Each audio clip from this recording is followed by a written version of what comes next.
Olá pessoal, nós vamos discutir hoje sobre uma questão que muitas pessoas podem não levar em consideração ou até não perceber, mas que pode nos ajudar a responder o motivo pelo qual nós estudamos língua portuguesa. O que é língua? Essa é uma questão que muitas pessoas não conseguem responder e por isso chegam muitas vezes a se preocupar e até a não gostar de estudar língua portuguesa. Muitas pessoas falantes de língua portuguesa, como eu, como você, não gostam de língua portuguesa. E por que isso acontece? Muitas vezes isso se deve ao fato de como a língua portuguesa é ensinada nas escolas. E essa forma que a língua portuguesa é ensinada nas escolas está ligada à noção de língua que muitos professores têm. E hoje nós vamos discutir sobre essa noção, essa definição de língua e os motivos pelos quais nós devemos mudar a forma de estudar a língua portuguesa na escola. Muitas vezes eu pergunto aos meus alunos se eles gostam de português, se eles entendem língua portuguesa, e a maioria deles diz que ou não gostam, ou não entendem, ou acham muito difícil estudar a língua portuguesa. E a pergunta fica por quê?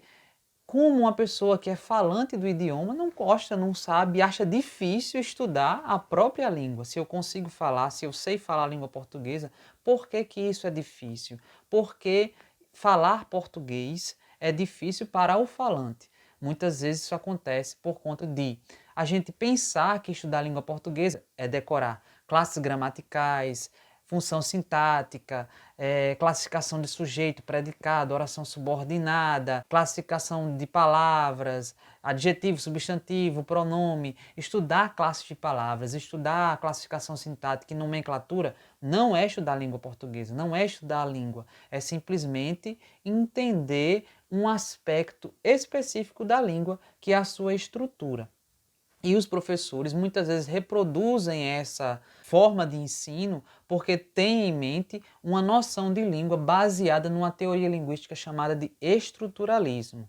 Essa teoria linguística ela foi desenvolvida e criada por um linguista suíço chamado Ferdinand de Saussure. E nessa teoria ele dizia que para que a gente conseguisse estudar a língua era preciso considerá-la fora do uso, era preciso considerar algo concreto. E para ele, a parte concreta da língua era simplesmente a sua estrutura, a classificação sintática, as classes de palavras, todas essas noções que a gente estuda na língua escrita parada lá, era considerada por Saussure como a estrutura da língua, a parte concreta que pode ser estudada. Por causa disso, ele desconsiderou a língua em uso, a fala, os falantes, aquilo que a gente faz no nosso dia a dia. As nossas conversas, os nossos diálogos com as pessoas, as intenções que nós temos quando nós falamos, né?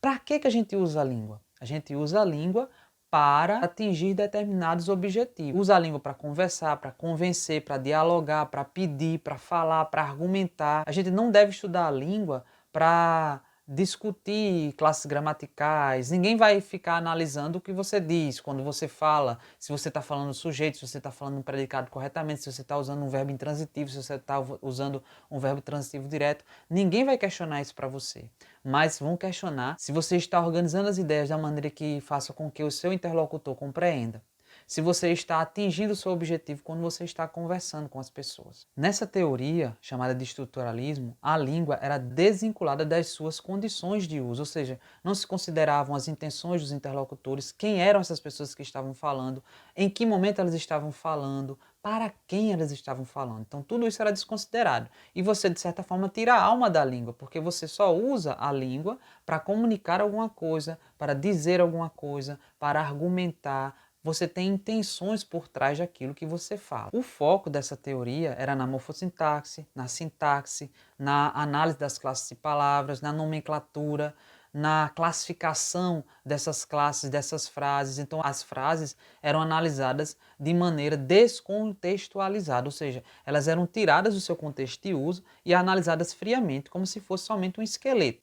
Mas no decorrer dos anos, muitos pesquisadores se debruçaram sobre as teorias trabalhadas por Saussure, criadas por ele. E eles chegaram à conclusão de que se você não considerasse os elementos que são encontrados quando a língua está em funcionamento, quando a língua está em uso, você não está estudando a língua, você está estudando apenas um aspecto da língua.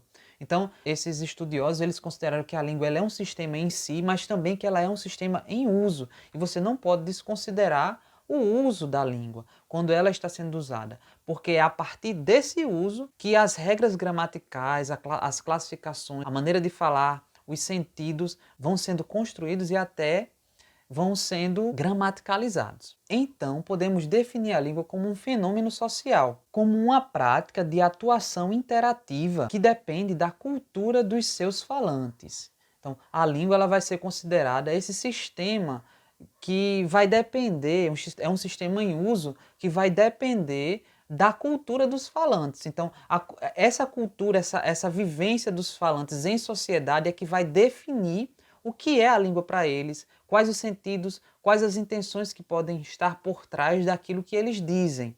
E é isso que nós devemos estudar. Como é que esses falantes usam esse mecanismo? Como é que esses falantes usam essa estrutura que era tão defendida por Saussure, que deveria ser estudada? Como é que isso funciona em uso? Como é que esse sistema funciona em uso? Então, vamos definir a língua assim. É um fenômeno social, uma prática de atuação interativa e que depende da cultura dos seus usuários. Por isso que nós não podemos estudar a língua e deixar de fora as situações de interação, porque é a partir dela que nós vamos compreender o motivo da gente se expressar de determinadas formas, utilizar determinadas palavras em determinadas regiões, pronunciar determinados fonemas.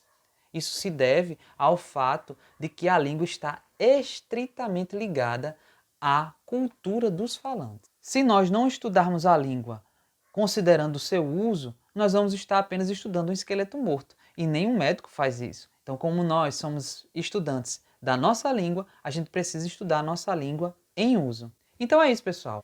Muito obrigado e até a próxima aula. Se você gostou, clica aí no sininho e se inscreve no canal.